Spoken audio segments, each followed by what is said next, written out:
आता त्यांना वय पण झालं आता 40 चालू आहे आणि इतकं घाम येतो त्यांना आणि दिवसातून कमीत कमी त्यांना म्हणजे ओमेची गोळी घेतल्याशिवाय त्यांना म्हणजे असं चेन पडत नाही. ओके, ठीक आहे. नेमकं त्यांनी काय केलं पाहिजे आपण जाणून घेऊया डॉक्टरांकडनं. आपण घेतो एक छोटासा ब्रेक.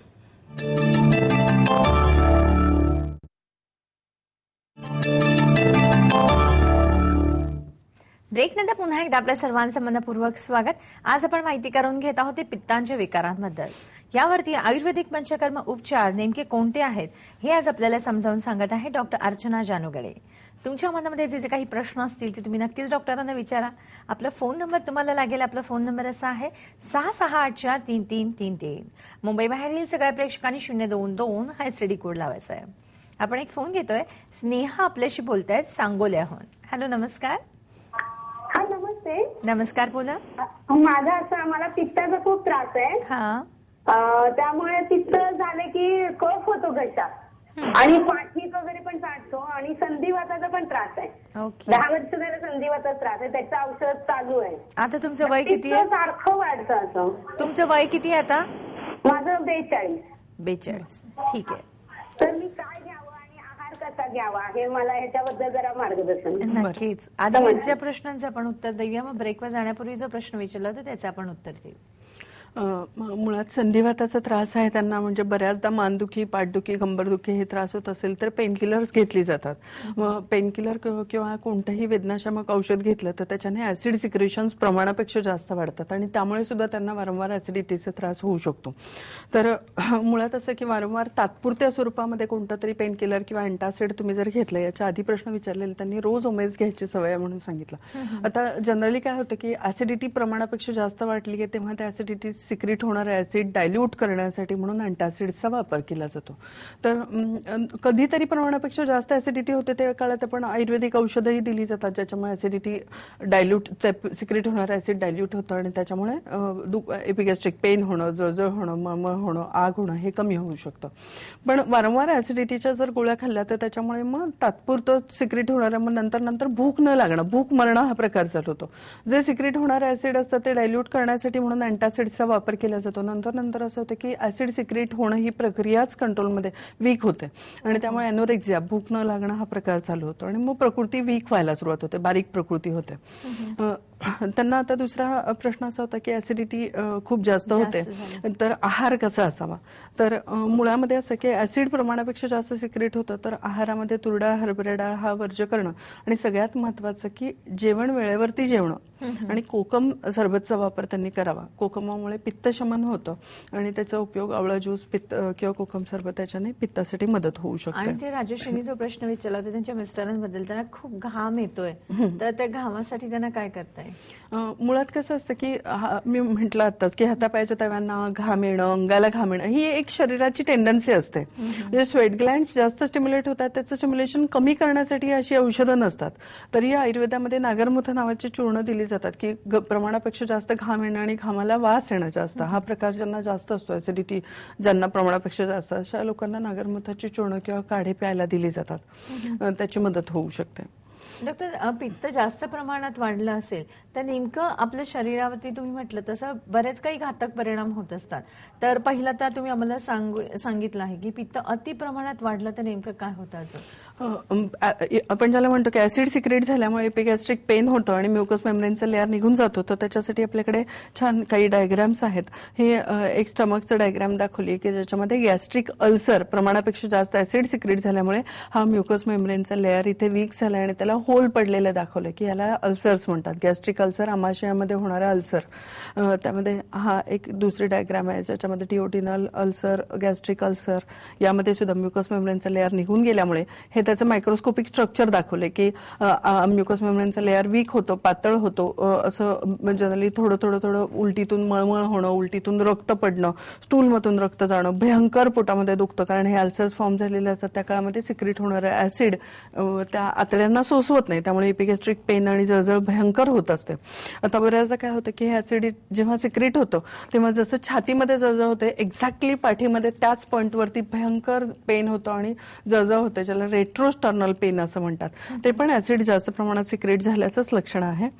आता हा पण एक अशी डायग्राम आहे की स्टमकमध्ये अल्सर, डिओडिनलला हा अल्सर फॉर्म झाला आहे. हा इसोफेगस म्हणजे अन्ननलिकेतून जे अन्न या आमाशयाच्या भागामध्ये येतं, जे रिगर्गिटेशन जेव्हा ऍसिड वरती जातं तेव्हा या भागामध्ये म्युकोस मेम्ब्रेन निघून जातो आणि अल्सर्स फॉर्म व्हायला सुरुवात होते. ही पण एक डायग्राम आहे. आपण नॉर्मल म्हटलं की युसोफेजियल वॉल कसा तयार होतो. आता ही डायग्राम अशी आहे बघा, जे ज्यूस सिक्रेट झाले आणि हे लूज युसोफेजियल वॉलमुळे हे ज्यूस सगळं सिक्रेट होऊन अन्ननलिकेत गेले, की ज्यामुळे ते वरती येतं आणि त्याने घशामध्ये वारंवार इन्फेक्शन होतं. हे नॉर्मल ज्यूस असतं अन्नाच्या पचनासाठी, ज्याने फूड डायजेस्ट होणं ही प्रक्रिया नॉर्मल होत असते.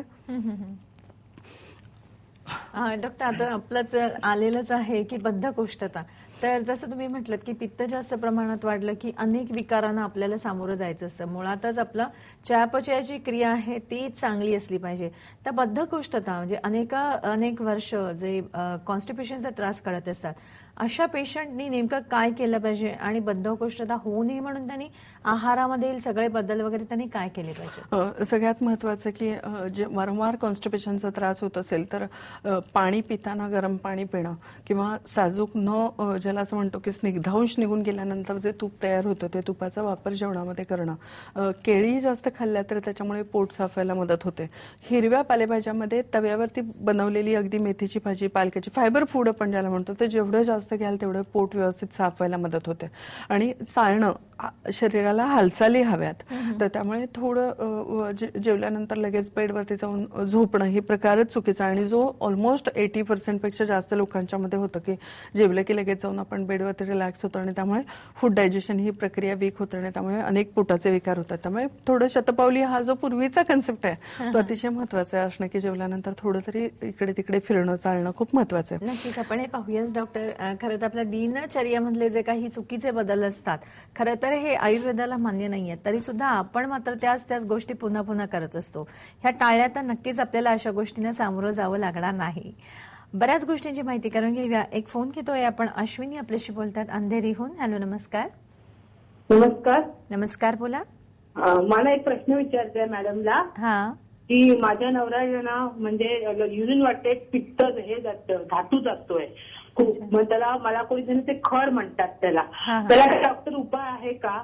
कारण मी तुमच्या दादरच्या ह्याच्या कॉन्टॅक्ट केलेला, पण त्यांनी सांगितलं तुम्ही फक्त मंगळ आणि गुरुवारी अवेलेबल असतं, पण त्याला वेळ नसतो, त्याचा ड्युटी आवर्स मध्ये खूप काय हे असतं, मॅच होत नाही. म्हणून काय उपाय असेल तर सांगा. ठीक आहे अश्विनी, तुमच्या प्रश्नाचे आपण नक्कीच उत्तर जाणून घेणार आहोत, पण वेळ झाली आहे एका ब्रेकची. घेतोय छोटासा ब्रेक.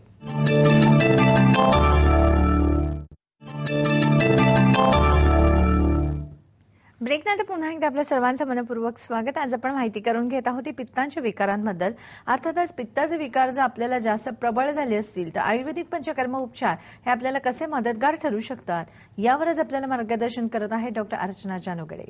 तुमच्या मनातील प्रश्न विचारत राहाच, पण ब्रेकवर जाण्यापूर्वी अश्विनी यांनी जो प्रश्न विचारला होता, खरं तर आजच्या विषयाला तो धरून नाहीये, तरी सुद्धा डॉक्टर आपण त्यांना काय सांगू इच्छितात? बऱ्याचदा काय होतं की खूप काम जेव्हा माणूस करत असतो तेव्हा थकवा खूप जास्त जाणवतो. जनरलाइज विकनेस हा जो सिम्पटम आहे की रक्तामध्ये हिमोग्लोबिनचं प्रोपोर्शन कमी झालं, तर त्यामुळे ॲनेमिक कंडिशनमुळे जनरली स्त्रियांच्या मध्येही व्हाईट डिस्चार्ज होतो, तसंच पुरुषांच्या मध्ये हा प्रकार होतो. तर याला हिमोग्लोबिन वाढवण्यासाठी म्हणून काही आयुर्वेदिक औषधं असतात, पोटातून खाण्यासाठी आयुर्वेदिक काही औषधं असतात की जे खाल्ल्यामुळे हा त्याच्यावरती कंट्रोल होऊ शकतो. पण मला असं वाटतं की कोणतेही एखादे मेल आयुर्वेदिक डॉक्टर जर असतील तर त्यांना दाखवून एकदा संपर्क करावा.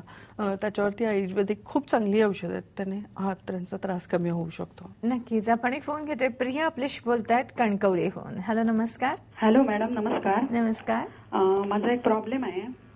मला सकाळी उठल्याबरोबर हॅलो, हा बोला, तुमचा प्रश्न विचार. हा, सकाळी उठल्यावर बेंबीच्या वरती 3 बोट जो भाग येतो ना, तिथे एकदम मुरडा मारून येतो, वेदना, दाह होतात. आणि जेवणानंतर, काही जेवण जेवल्यानंतर 1 तासाने जेव्हा आपण पचनाला सुरुवात होते तेव्हा पोटात वेदना, कळा मारतात, जडपणा जाणवतो. आणि त्याच्याबरोबर आणि 2 तक्रारी आहेत, छातीत जळजळ होणं आणि रोज सकाळी झोपेतून उठल्यावर डोकं दुखणं. या सगळ्यावर मला तेच उपाय काहीतरी सांगा. पोट साफ व्यवस्थित होतं का? पोट साफ होत नाही होत. कॉन्स्टिपेशनचा त्रास होतो? हा, पूर्वी कॉन्स्टिपेशन होता त्रास. आणि आता उलट झालंय. म्हणजे आता मला सकाळी डिसेंट्री सारखं होतं. म्हणजे स्टिकी मोशन्स होतात. हा नाही एकदाच होतं पण त्याला हे होतं म्हणजे आव पडल्या म्हणजे मेलिंग होतं. स्टिकी मोशन्स होतात. बऱ्याचदा काय होतं की IBS इरिटेबल बॉवेल सिंड्रोम हा प्रकार असा आहे की आपण बाहेरचं जेव्हा खाण्यात येतं किंवा पाणी आपण बाहेरचं पिलं सॉरी तर अशा वेळी पाण्यातून काही इन्फेक्शन पोटामध्ये जातं आणि आतड्यांमध्ये कॉलनीज तयार होतात लेअर. आणि बऱ्याचदा असं होतं की जेवल्यानंतर पोटात एकदम पिळवटून आतडी आल्यासारखं पेन व्हायला सुरुवात होतं आणि मग मोशन होतं तेव्हा चिकट चिकट मोशन होणं, आव पडणं, फेस पडणं हा प्रकार खूपदा जाणवतो. तर त्याचं कारण असं की आतड्यांमध्ये पाण्यामुळे गेलेले इन्फेक्शन. तर अशा काळामध्ये सगळ्यात महत्वाचं की इन्फेक्शन कंट्रोलमध्ये आणण्यासाठी आयुर्वेदिक काही औषधं आहेत आणि खूप चांगली औषधं IBS साठी काम करणारी औषधं आहेत आयुर्वेदामध्ये की ज्याने ते इन्फेक्शन जरा कंट्रोलमध्ये आलं की मोशन्स कंट्रोलमध्ये येतात. दिवसातून 2-2, 3-3 वेळेला मोशन्स जेव्हा पास होतात तेव्हा स्टिकी किंवा न पचलेलं जो स्टूलचा पार्ट निघून जातो त्यामध्ये आतड्यांचा लेअर प्रत्येक स्टूल बरोबर निघून जातो आणि त्यामुळे काय होतं की हे जे आतड्यांचा आतला म्युकोस मेम्ब्रेनचा लेअर स्टूल बरोबर निघून गेल्यामुळे आतडी भयंकर सेन्सिटिव्ह होतात आणि मग जरा तिखट खाल्लं सोसत नाही, तेलकट खाल्लं सोसत नाही, जड अन्न, नॉनव्हेज, मटन, चिकन या गोष्टी खाणं फार त्रासाची गोष्ट होते हळूहळू. कारण अनेक वर्ष म्हणजे असे पेशंट असतात 10-10 वर्षापासून हा त्रास होतो. आव पडणं, चिकट स्टिकी मोशन होणं, दिवसात 2-2, 3-3 वेळेला मोशन्स होतात आणि त्यामुळे कायम असं चिडचिडेपणा स्वभावामध्ये जाणवतो. पचनक्रिया पूर्ण वीक झालेली असते आणि अशा काळामध्ये काय होतं की शेवटी आपण अन्न खातो त्या अन्नाचं पचन होतं, पचलेल्या अन्नापासून रक्त बनतं, ही प्रक्रियाच वीक होते. कारण स्टूल अन्नाचं फूड डायजेस्ट प्रॉपर जेव्हा होतं तेव्हा स्टूल फॉर्मेशन ही प्रक्रिया नॉर्मल होते आणि पोट व्यवस्थित साफ होऊन जातं. जेव्हा मोशन स्टिक होतं त्याच्या अर्थ फूडचं डायजेशन प्रॉपर होत नाही, अन्नाचं पचनच वीक झालं तर रक्त बनणार कसं हेल्दी आणि त्यामुळे मग सगळेच रक्तातले जे घटक आहेत ते वीक बनायला लागतात आणि त्याचा परिणाम म्हणून मग 1-2 वर्ष, 4 वर्ष, 5 वर्ष, 7 वर्ष झाले की त्यानंतर त्यांना भयंकर आतड्यांना विकनेस जाणवतो आणि त्याचा परिणाम काय होतो की अन्नपचन वीक झाल्यामुळे आतड्यांच्या हालचाली मंदावतात, पचनक्रिया वीक होते, गॅस प्रोडक्शन जास्त होतं, कधी कॉन्स्टिपेशन कडक संडासला होणं, कधी असं होतं की स्टिकी मोशन्स होतात आणि वाताचं प्रोडक्शन जास्त होतं. वात जास्त वाढायला लागले की मसल स्टिफ व्हायला लागतात, मस्क्युलर स्टिफनेस झाला की जॉईंट वरती प्रेशर येतं आणि मग कधी मान दुखते, कधी खांदे दुखतात, कधी कंबर दुखतं, गुडघे दुखतात. म्हणजे शेवटी आयुर्वेदाचा पार्ट कसा आहे की आपण अन्न खा, अन्नाचं पचन व्यवस्थित होऊन पोट व्यवस्थित साफ झालं तर माणूस स्वच्छंदी लाईफ जगतो. बरं, म्हणजे दुष्टचक्रामध्ये आपण फसतच जातो. म्हणजे एकाकडे दुर्लक्ष केलं किंवा दुसऱ्या आपोआप त्या गोष्टींकडे दुर्लक्ष होत जातं. तर असं तुम्ही मात्र नक्कीच करू नका. तुम्ही वेळीच उपचार ह्याच्यावरती केले तर तुमच्यासाठीचे फायदेशीर ठरू शकतं. आपण एक फोन घेतोय. संगीता आपल्याशी बोलतात पुण्याहून. हॅलो, नमस्कार. हो, नमस्ते मॅडम. नमस्कार, बोला. माझ्या मुलीला ना ऍसिडिटीचा त्रास होतो. आता जवळजवळ 10-12 दिवस झाले. पोट दुखतं, पोट दुखून, छाती दुखून, नंतर डोकं एवढं खूपच दुखतं, असंख्य डोकं दुखतं तिचं. केवढी मुलगी आहे तुमची? मुलगी 13 वर्षाची आहे. 13 वर्षाची. हो. आता आम्ही सोनोग्राफी केलं, रक्त लगवी सगळे टेस्ट नॉर्मल आहे पण तिला काहीच फरक नाही. बरोबर. 4-5 दिवस झाले तिला संडासला बरोबर होत नाही. वय वर्ष 13 हे म्हणजे जनरली ऍसिडिटी प्रमाणापेक्षा जास्त मुलींना जनरली वयाच्या 13व्या वर्षी पाळी चालू होते. पाळीच्या काळामध्ये सुद्धा मेटाबॉलिझममुळे हार्मोन्समुळे बरेच बदल शरीरामध्ये घडत असतात आणि याच्या काळामध्ये पित्त जास्त वाढल्यामुळे उलटी होणं, मळमळ होणं, डोकं दुखणं ही स्वाभाविक लक्षणं आहेत. त्याच्या काळामध्ये पित्त शमनासाठी म्हणून आयुर्वेदिक औषधांचा वापर आणि प्रमाणापेक्षा जास्त उलट्या आणि वारंवार डोकं दुखणं, आता स्पेसिफिकली डोकं दुखतं म्हणजे शिरशूल हे पित्ताशी रिलेटेडच असू शकतं. अशा काळात माइल्ड विरेचनाचं एक सेशन द्यायला नक्कीच हरकत नाही आणि आयुर्वेदिक औषधं जर त्यांनी घेतली 1, 2, 4, 5 महिने तरी सुद्धा ती पूर्ण ऍसिडिटी कंट्रोलमध्ये येऊ शकते. नक्कीच. हे पित्ताच्या विकारांवरती आपण काय काय केलं पाहिजे याबद्दल अधिक माहिती करून घेऊया. आपण घेतोय एक छोटासा ब्रेक.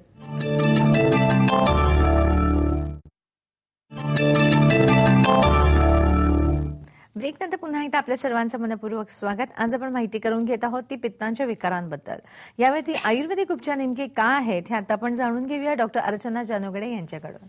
डॉक्टर, पित्त जेव्हा आपल्याला वाढतं, जेव्हा तुम्ही म्हणालात की पित्ताकडे आपण दुर्लक्ष करत गेलो की बद्धकोष्ठतेचा त्रास होतो, ह्यामधून निष्पन्न होतं ते सांधेदुखी.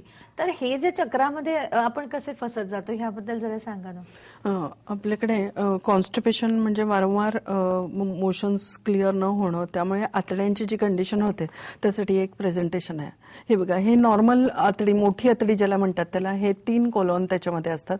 बऱ्याचदा कॉन्स्टिपेशनचा त्रास होतो आणि अनेक वर्ष कॉन्स्टिपेशन होत आहे तर काहीतरी गोळी खाऊन अंगावरती काढणं हा प्रकार असतो की एक दिवसासाठी पोट फक्त साफ होतं.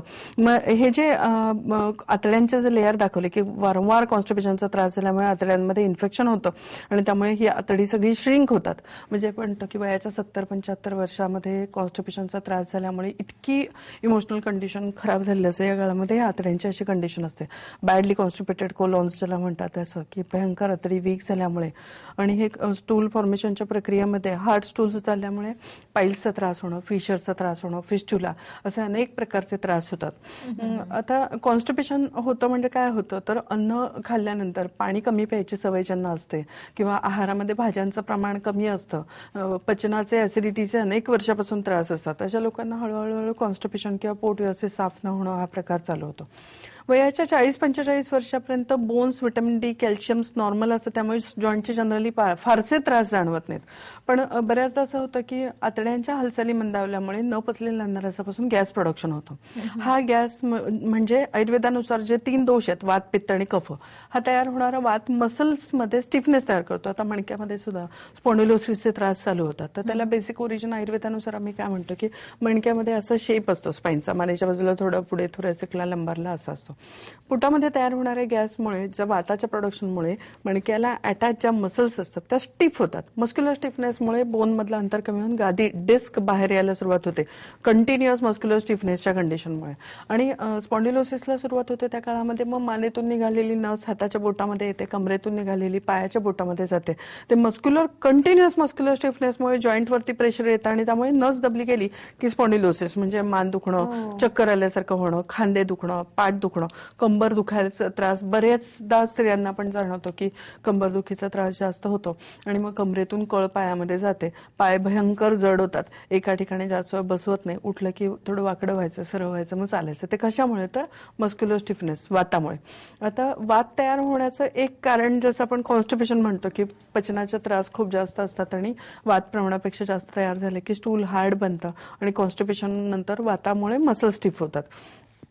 तसं काम करत असताना थंड पाण्यामध्ये काम करणं, धुणं भांडी हे जे घरातलं काम असतं घरगुती, ते करताना सुद्धा थंड पाण्यामध्ये काम केल्यानंतर अनेकदा अंगावरती असणारे कपडे ओली होतात आणि स्त्रियांना अशी सवय असते की कामाच्या ओघामध्ये ते लक्षात येत नाही की बरेचदा आतले कपडे खराब ओली झाली आहेत आणि ही अंगावरती वाळतात.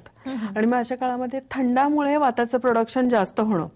आता किचनमध्ये काम करत असताना सुद्धा ओट्यावरती काम करताना बेसिनचं पाणी अनेकदा अंगावरती उडतं आणि ते तसंच अंगावरती बऱ्याचदा वाळून जातं आणि त्याचा परिणाम म्हणून वात प्रमाणापेक्षा जास्त वाढतो. वातामुळे, थंडामुळे वात तयार होणार, वातामुळे मसल स्टिफनेस, मस्क्युलर स्टिफनेसमुळे जॉईंट पेन, हे एकमेकाशी को रिलेटेड गोष्टी आहेत. मग थोडक्यात असं कसं की वाताचं प्रोडक्शन कुठे होत आहे, शेवटी पोटामध्ये. मग आपण जे पंचकर्म म्हणतो की आपण 32